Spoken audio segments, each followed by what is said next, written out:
Hi friends, it has been a while since I've made a new video. Ever since we've been in the house, it's kind of been go, go, go, go, go. So I had a fun idea today because I have never made overnight oats before, and I bought a ton of stuff to do it because I'm starting to feel like I need to start eating breakfast in the morning because I'm always so hungry. And I thought while I did that, I would update you guys on all the books that I've been reading lately. So I'm probably not going to be looking at this camera as I am attempting to make these oats, but let's get into it. So first of all, I need to get measuring spoons out. I need a half cup. I'm just doing basic overnight oats with berries on top of them. So we're gonna try like a wild berry, basically overnight oat, and see how that tastes. I've never done this before, never had them before, so we'll see how this goes. But we're gonna try this and see how it goes. Need a 1/4 teaspoon. It's so tiny for the vanilla extract. All right.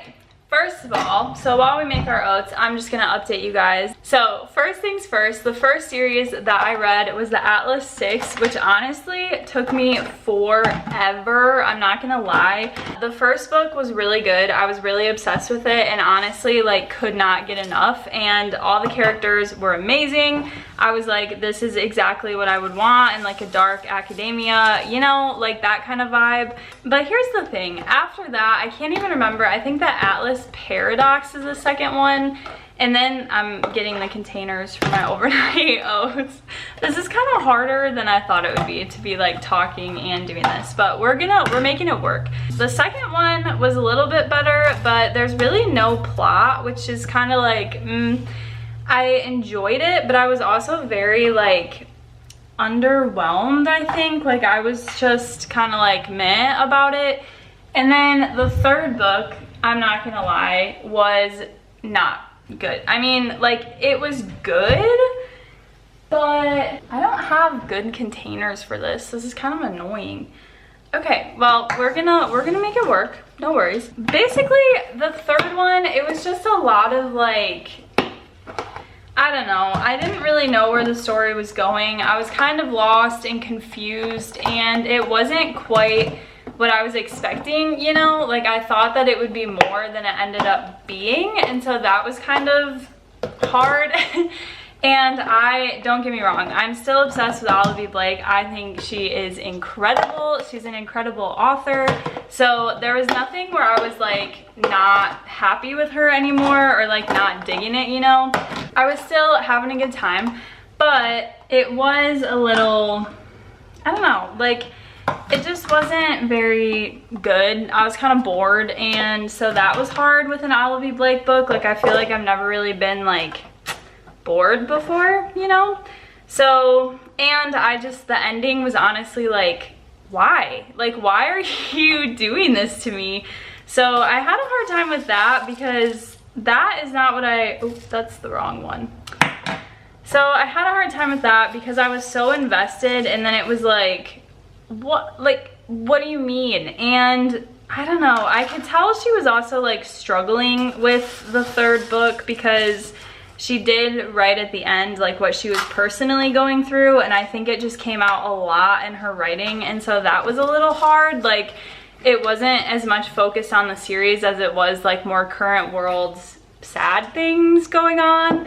So that was kind of hard to read because I was just like, this makes me sad about the world.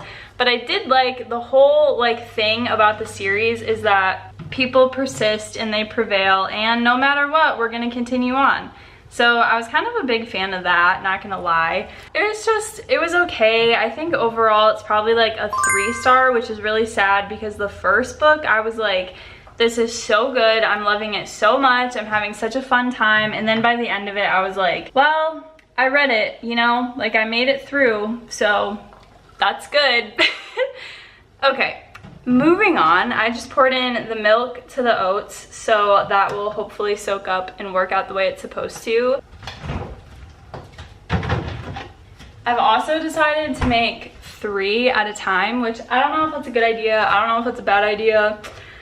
I don't really know what I'm doing, so we're just gonna go with it, you know? We're gonna test it out. So, but next book, which honestly, you guys know Emily Henry's new book came out and I had to run to the store and get it. Not even kidding you.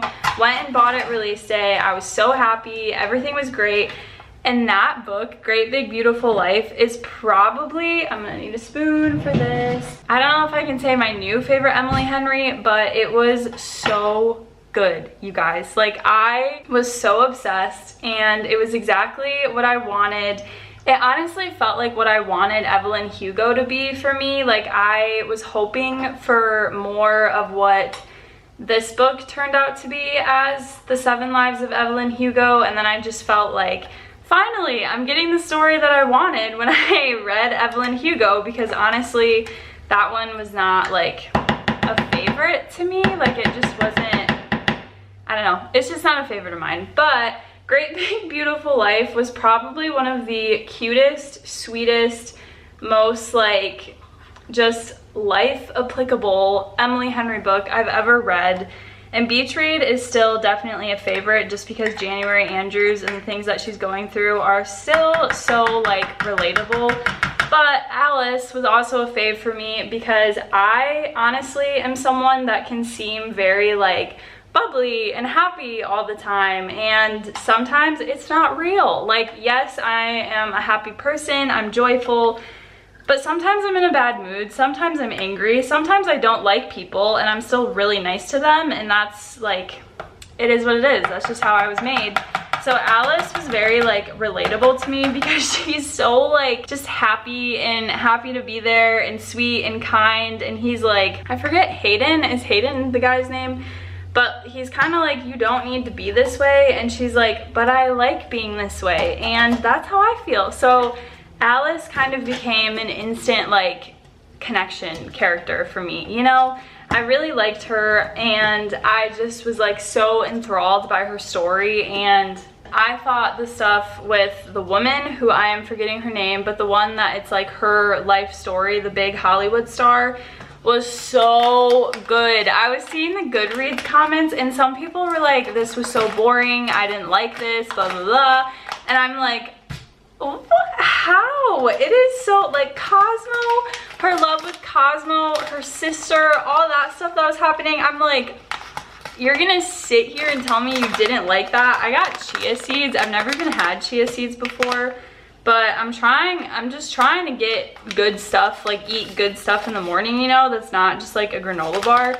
But these Aldi like resealable bags are sometimes the worst things in the world. All right, we got it. But yeah, so Great Big Beautiful Life was instant 5-star.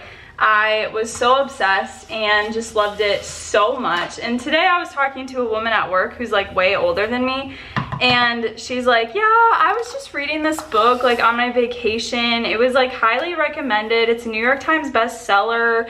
I cannot think of the author, but it was like a rom-com, and I'm like, Emily Henry, Great Big Beautiful Life. And she's like, yeah, how did you know? I'm like, girl, I just had a feeling and I was right. So that was really cool. But Great Big Beautiful Life, 5-star read. Emily Henry is a queen and I just love that book so much.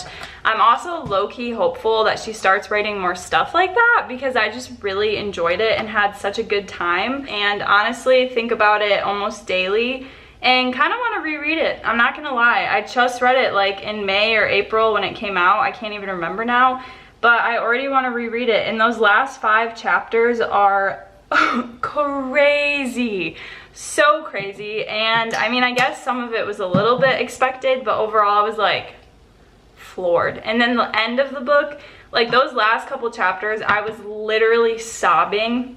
And then you get to the end of the book and I'm already fighting for my life.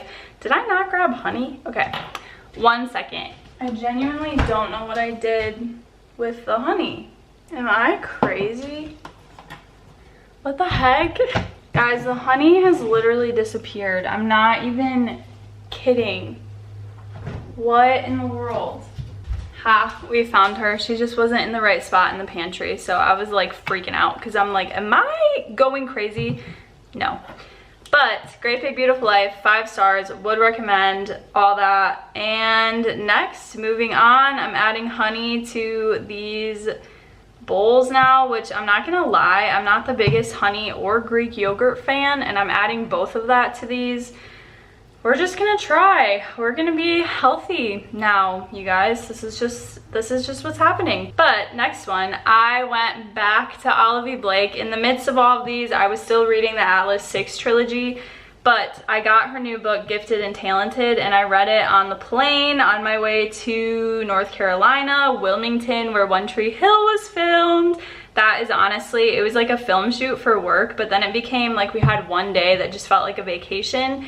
And I was like, honestly, I don't think I'm ever gonna forget this one day of my life because it was so great. So I was reading Gifted and Talented at that time, and right off the bat, Meredith is your evil character that Olivia Blake is like, hate her, she is the worst, don't want anything to do with her.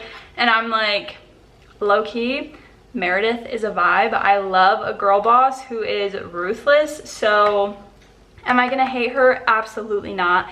She is my absolute favorite, potentially favorite, like Olivia Blake character ever. Like, I loved Libby in Atlas 6, but Libby is also kind of frustrating because it's like, girl, you have so much potential that you're just wasting. And like, I don't know, like, she's an anxious girly, but then at the same time, they're like, it doesn't understand how much she's capable of. And I was like, Libby, you have the potential to be one of my favorite characters, but you're kind of a little too like self-conscious for me, and maybe that's mean, but I was like, meh. I was just kind of meh about Libby. But Meredith, let me tell you, I love her, I'm obsessed with her, and she was my favorite part of the book. If you guys don't know the plot of any of these, I am so sorry because I'm just going off and I have not told you like what the plots are because I'm also just kind of assuming that you know. That's my bad, I'm so sorry. Okay, we got everything added into these bad boys.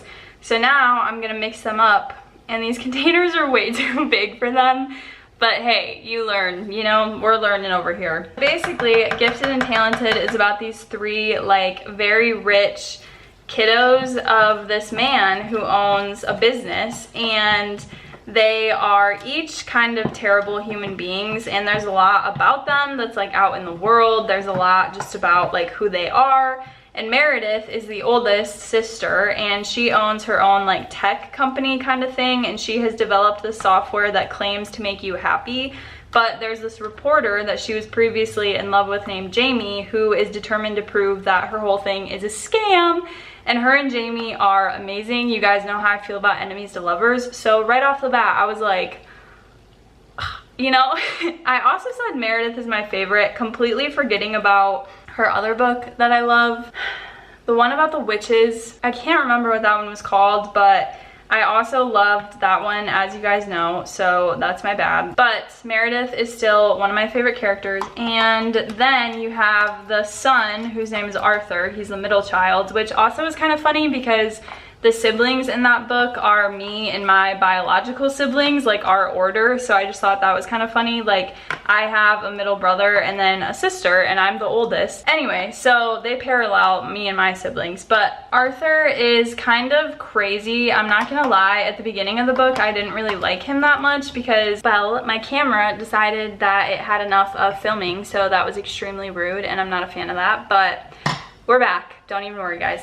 Now I'm adding the fruit because these are made, and so now I can just add the toppings that I want. I'm debating on if I want to add nuts too, but I think I'm just going to keep it as fruit. So I'm just going to fill up these containers with fruit.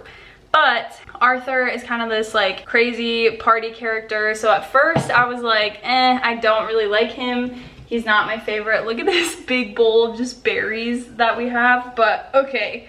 Let's not get our hair in this. But the thing that made me really sad is Arthur is like being lied to by this situation that I'm not gonna say because it's a spoiler, and that broke my heart. Like, I was not that attached to his character, and then it got to like him talking about this certain situation, and I was like, oh, don't do this to him, please don't do this to him. And so that part made me really sad. And his wife in the book is incredible. She is like such a fun character. I loved her. She is like queen girl boss. And so she was great. She basically like takes care of everything and everyone and just like is fine with it. Then the youngest sister is, or was, a dancer, and she was in like the New York City Ballet. Do you guys hate when raspberries get all like messy? Like they just fall apart. Anyway, she was like in the New York Ballet, and she was like this really talented dancer, and then she has an accident and she can no longer dance. So she's kind of reeling from that and also trying to figure out what she wants to do with the rest of her life. And I liked her. She was probably my least favorite in the book, but I still liked her. And she has this like magic that is really interesting because she can make plagues like in the Bible. So like at the beginning, she accidentally causes a plague of locusts. And she has this like creature that lives in her, and when she needs its help, it basically like her using the creature creates a plague. So it's kind of interesting. That's one of the things I love about Olive E. Blake that I've talked about before. It's just how she's so good at like, I don't even know, I gotta grab a cutting board. She is so good at being unique with like what she's writing and her characters and the things that they're going through. So I'm always just such like a big fan of that, and she definitely did that again in this book. So I just really loved it. If you haven't read it yet, go check it out. It's really good. Gifted and Talented, like honestly blew me away. It was so good. So definitely would recommend. Then after that one, basically guys, when I was on a film shoot, I got all of my Libby holds at the same time because Libby just loves to wreak havoc on my life. So I was like kind of frantic stressed because we were also moving into our house and my sister was getting married, and I was like, there's no way, there's absolutely no way I'm gonna be able to read all these books. And I did it. But anyway, so Libby released all of my holds at the same time, and one of them was a book that I was super excited about called The Favorites, which if you haven't seen, it like basically blew up, and it's about this ice skating duo, and they're like childhood best friends. They go to this like skating academy together.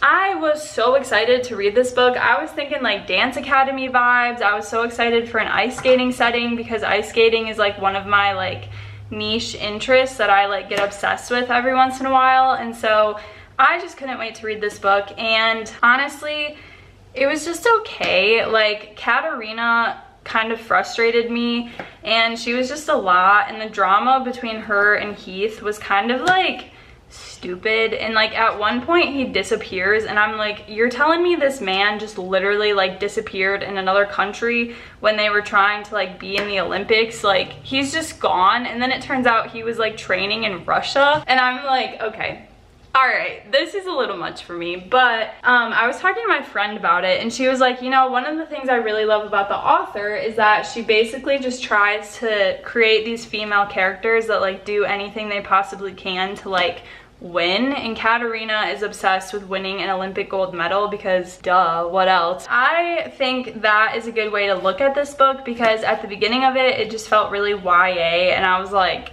just not feeling it, you know? I did have a love-hate with the fact that it was told through like interviews, is this like documentary style kind of thing, because the timing and the pacing of that book was just so weird, and it was also kind of confusing with like, what is actually happening? What are they talking about? And some of the things I was like, I wish we actually got to experience like Katerina thinking about this, or Heath like doing something, versus just being told by like these random interviewers who you're like, who even are these people, you know? So it wasn't my favorite. It was probably another like 3-star read, just because I was kind of like meh about it. It was entertaining, but at the same time I got kind of like sick of it towards the end. That was that one. And then you guys, this is the fun part. I had been waiting so long for, okay, I'm also grabbing berries, which is why I'm like tipping over. I had waited so long to read The Ballad of Songbirds and Snakes, and then when Sunrise on the Reaping came out, Ballad of Songbirds and Snakes was like easily available. Nobody else was wanting to read it, so I got that one super quick. But it is just, that one was probably a 3-star read because I also did get kind of bored. It does feel very much like there's too much going on, but at the same time it's very slow. But Lucy Gray, Lucy Gray, and I did watch the movie before I read the book, which I'm so sorry, but my husband really wanted to watch it, and I felt bad continuing to make him wait, so I was like, yeah, we can watch it. And it was definitely a 3-star read. I don't have much to say about it, but being in Snow's head is just like disgusting. Like, it was terrible. And I think also for that reason, I was just like, ugh, you know, like, I don't want to read this. But these are the final overnight oats situation. Hopefully these are really good for you. So I will put the recipe in the like summary of this or whatever, because it's pretty good for you and it might be a quick and easy breakfast. I grabbed way too many ingredients, but you don't have to do that.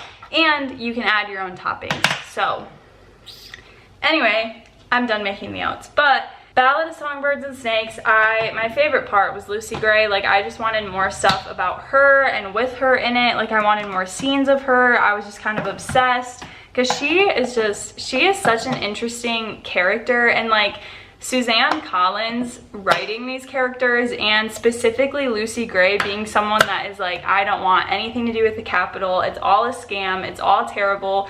And Snow is like, the Capitol is the best, and people became animals during the war, and so there can never be a rebellion. And it's just so interesting, his mindset versus hers, and then how he has the chance to be better the entire book and he doesn't choose it. I will say something that's way more crushing in the book than it is in the movie is his friend Sejanus. I was gonna say Seamus.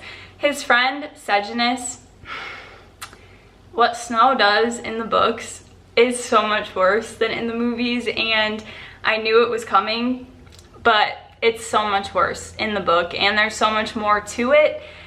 So, and the fact that the movie kind of makes you think like, oh, they're actually friends, and then in the book, you know, the whole time that Snow is like, oh, he doesn't belong here, he's not Capitol born. Like, President Snow, you guys, he is something. And then to make my hatred even worse for him, I read Sunrise on the Reaping, which I don't think I can talk about without crying potentially. Oh my, that book, you guys, that book, I read 100-something pages, and then I sat down on a day that I had off and I read the entire book in one, like I read the rest of the book in one sitting, and my heart was broken. I was sobbing. I felt like traumatized after I finished that book, which maybe sounds dramatic, but when you read it, you'll know. If you have read it, you understand.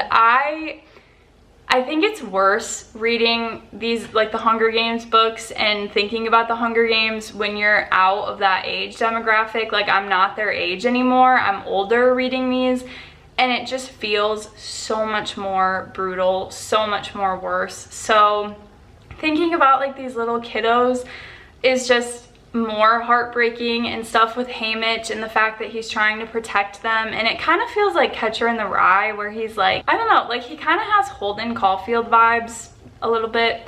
And it's like, instead of trying to keep them from growing up, he's literally trying to keep them alive so they can grow up.